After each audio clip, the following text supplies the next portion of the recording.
Where do you see your music going?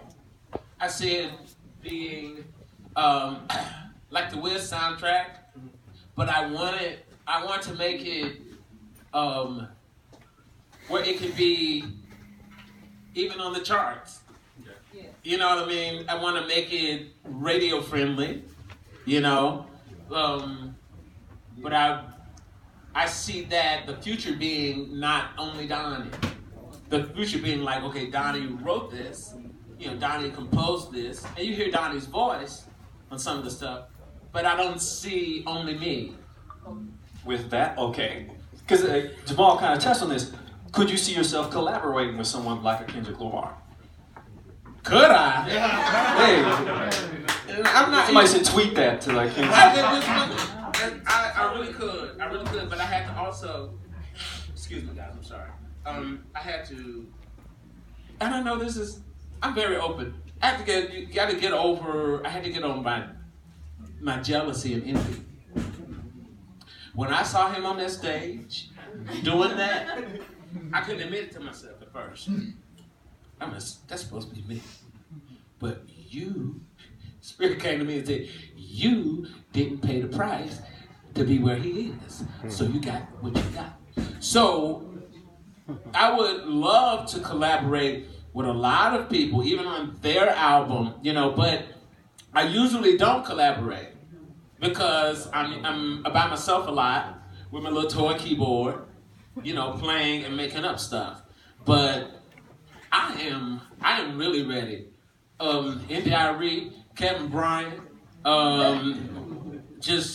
I'm ready to do that. Well, I will say this though. I mean, the album, The American Mythology, is a collaboration. It's it's you in the front, but you got all these folks, and it reminds me of a show you did at 800 East, where it was you and a bunch of other singers, and we done a great show. It was like you conducting them. So, I mean, it was amazing. So, I see you doing that. But I want to ask this last question, and then I want to see if anybody else has questions out there. But tell us about the musical. Just give me, like, sort of an update on kind of where it is and where you going, like loose timelines or anything you got like that as far as.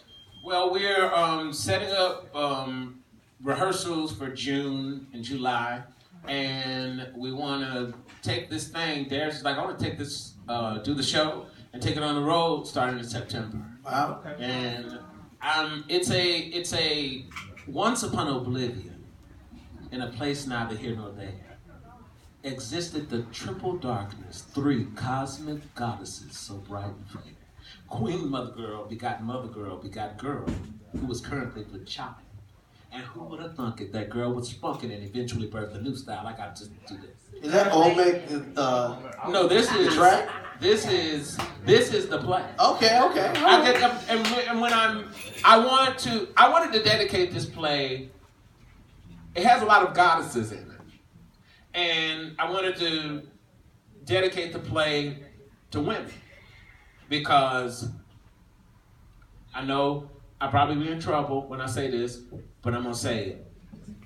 These wars and all of this mess, it ain't because of y'all. And I believe you need to be seen as an equal and not be in a system that sexualizes you. Now if you want to sexualize yourself, it's your body. But people need to know that. It's her. I mean, you hear men on the water train, hey, Charlotte, hey. And then she don't pay no attention to it. You old B, you old this and that. How you don't? I told one man, I said, you do not own her. She ain't got to talk back to you. I said, what if she lost her mama today?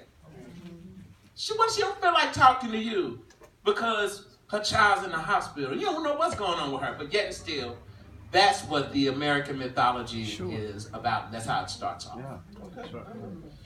Okay. Now, are you going to sing another one? Oh, yeah. You want to take some questions first? Yeah. Okay. Anybody got any questions? Nobody. Speak loudly, too, You touched on it a little bit. Olmec Save Us. I can tell all your stuff is coming from a real heartfelt place. Tell me about the story of that, because when I first heard that, not only was it a great track, but the story behind it really blew my mind. So if you can expand on that, I think you touched on it a little bit, with celebrating women and goddesses and everything, but just kind of go in a little more detail on that one. The culture community, with all its flaws, still was such an influence on me. And that's how I'm going to start this off. So when I came to the Yin Yang, I had never met anybody like you all. Because I was coming from across the street, across the street at Loretta's, and then going back to Loretta's, and then going back to the Yin Yang, and then going back to Loretta's to see the show. Because you all had something, your education and histories.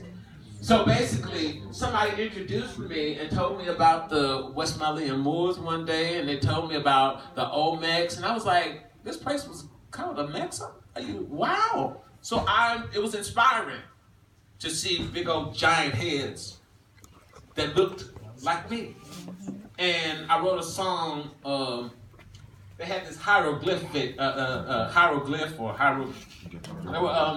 where the Olmecs, it had them smoking these, at the bottom of the screen, these blunt objects. And so I wrote a song that didn't make it to the album called called Blunt Objects. Blunt Objects smoked by Olmec on hieroglyphics in the Americas. So basically, I'm not very educated, like a lot of you all. I am just inspired because you all will say something, I'm like, oh my gosh. And then I'll go write something down and make a song because it's inspiring. So that's where that idea came from that I did with Kai. I said. Any other questions? And you're an amazing artist. Thank you for all you do. You give so much of yourself as an artist, from the pedal section all the way through. How do you draw the line between giving so much of yourself and then keeping something of you for yourself? I've never drawn that line, and I think that's a lot of where my illness and sickness and depression comes from. So I'm glad you said that, because now I am drawing a line, because you can only suffer but so much. I can only see you treat people bad. But what about me? And I was talking to you earlier about the smile. Because from the inside out and the outside in, it's still a smile. And so I had to start smiling and draw a line. That's what this whole project is about. If you see me on the Daily News, I'm looking like this. Right. The reason why I'm looking like that is the subject matter that I was talking about. And I want to do something fun and still talk and still hit on political subjects and things that are important. So the American mythology, I come from theater. I come from the church and theater. And I wanted to do something fabulous for the people. So that's where I drew the line. This project is drawing the line.